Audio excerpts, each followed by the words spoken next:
With Read to Me, Mrs. C, learning through reading is fun. Yippee! So let's open a book and we'll have an explore.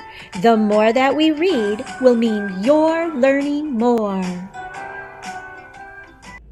Why, hello there and welcome back to Read to Me, Mrs. C. It is terrific to see you today. Hey, we're going to watch our little friend, Jim Panzee, the main character in the Grumpy Monkey story, as he deals with a little problem. Let's get comfy cozy and we'll start reading the story now. Grumpy Monkey, Party Time by Suzanne Lang, illustrated by Max Lang.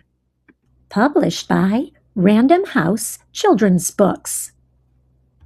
One perfectly pleasant afternoon, Jim Panzee found an invitation on his branch. You are invited to Porcupine's party. Party? Said Jim.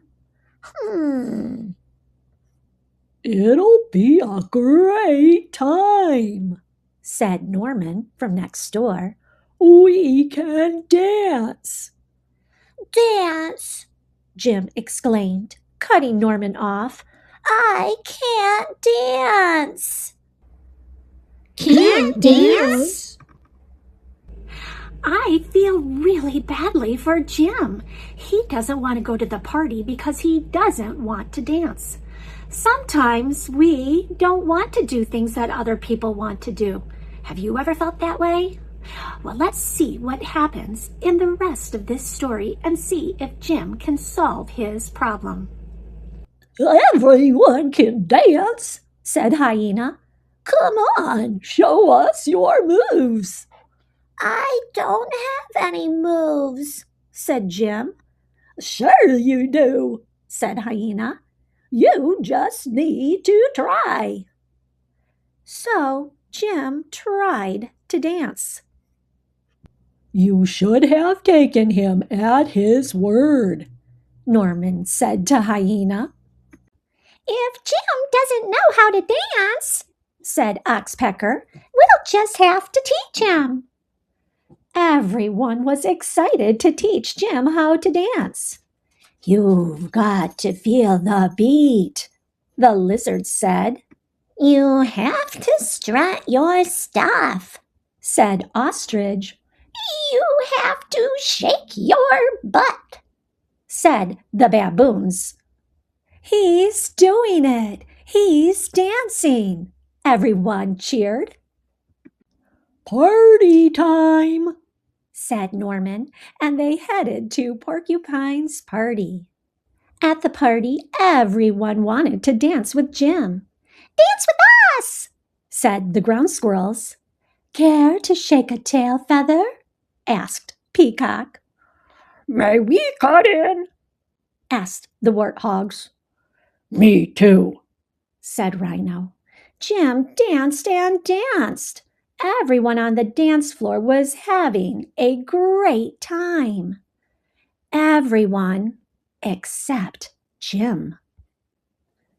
And then it got worse. Isn't this the best? Chirped Oxpecker. No, Jim said. This is not the best. It's the worst. I don't like dancing. The other animals stared in amazement. Who ever heard of someone who doesn't like dancing? Asked Oxpecker. Yay, reader! Jim used his words and told his friends exactly how he felt about dancing. When you feel a certain way about something, use your words, just like Jim did. Actually, said Water Buffalo, I don't like dancing either, but I never said anything because I thought I was the only one. I know others enjoy themselves, but I always feel silly on the dance floor.